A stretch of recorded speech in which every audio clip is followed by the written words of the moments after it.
ప్రపంచ అవయవ దాన దినోత్సవం సందర్భంగా కిమ్స్ శిఖర హాస్పిటల్ గుంటూరు వారి ఆధ్వర్యంలో అవయవ దానంపై అవగాహన సదస్సు ఏర్పాటు చేయడం జరిగింది. ఈ సందర్భంగా కిమ్స్ శిఖర హాస్పిటల్ గుంటూరు వారు ప్రపంచ అవయవ దాన దినోత్సవం 2025ను ఆన్సరింగ్ ది కాల్ అనే థీమ్తో నిర్వహించారు. కిమ్స్ శిఖర హాస్పిటల్ వైద్య బృందం అవయవ దానం యొక్క ప్రాముఖ్యత మరియు సమాజంపై దాని ప్రభావం గురించి ప్రజలకు అవగాహన కల్పించారు. అవయవ దానం ప్రాణదానంతో సమానమని, అవయవ దానం చేయటం అనేది మరణించినా తిరిగి జీవించడమని, అవయవ దానం ద్వారా మరొకరికి జీవితాన్ని ఇవ్వడం మనకు పునర్జన్మ అని. ఒక వ్యక్తి అవయవ దానం వల్ల సుమారు 8 మంది ప్రాణాలను కాపాడగలడు.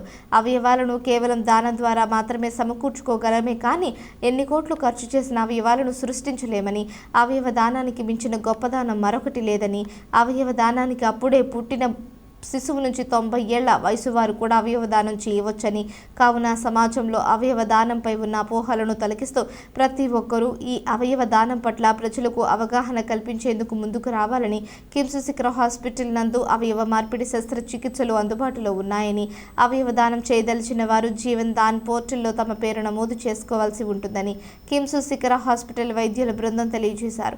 అదేవిధంగా ప్రభుత్వం జీవన్ దాన్ పోర్టల్ ద్వారా అవయవ కేటాయింపులు, నిరీక్షణ జాబితాలను నిర్వహించడం మరియు ప్రజలలో అవగాహన కల్పించడం ద్వారా అవయవ మార్పిడిని సులభతరం చేయడంలో కీలక పాత్ర పోషిస్తుందని, రాష్ట్ర అవయవ దానం మరియు మార్పిడి కార్యక్రమంలో పాల్గొనడానికి గ్రహీతలు మరియు దాతలు ఇద్దరికి పోర్టల్లో పేరు నమోదు చేసుకోవడం అవసరమని, ఈ అవయవ మార్పిడి శస్త్రచికిత్సల కార్యక్రమంలో కిమ్స్ శిఖర హాస్పిటల్లో కూడా ఒక భాగమని చెప్పడానికి మేము గర్విస్తున్నామని తెలిపారు. ఈ కార్యక్రమంలో doctor Sura Pradeep Kumar Reddy, doctor Chittel Lakshmanarao, doctor Vishnuprasad, doctor Pratap Mouli, doctor Sarath చంద్రగారులు పాల్గొని ప్రసంగించారు.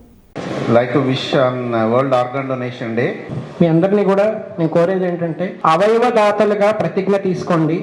మీ ఒక్క డెసిషన్ అనేది it is going to change lives of 8 persons. అవయవం అనేది మెషిన్లో కానీ ఫ్యాక్టరీలో కానీ తయారు చేసేది కాదు. సో ఇంకొక మనిషి ఇస్తేనే వాళ్ళ ప్రాణం కాపాడగలం.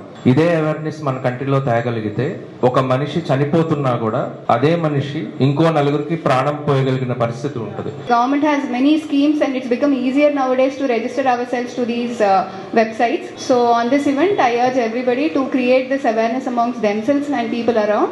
కాదేది దానానికి అనర్హం అన్నట్టు మన శరీరం కూడా కాదేది అవయవ దానానికి అనర్హం. చాలామందికి కళ్ళు చూపు కోల్పోయిన వాళ్ళు, చాలామందికి ఈ ఆర్గాన్ డొనేషన్లో కళ్ళు డొనేట్ చేయడం వల్ల మళ్ళీ నార్మల్గా కంటి చూపు వాళ్ళకి ఇవ్వగలుగుతున్నాం అంటే అసలు అది ఆలోచించడానికే చాలా గూస్ బంప్స్ వచ్చేటట్టుగా ఉంటుంది అది.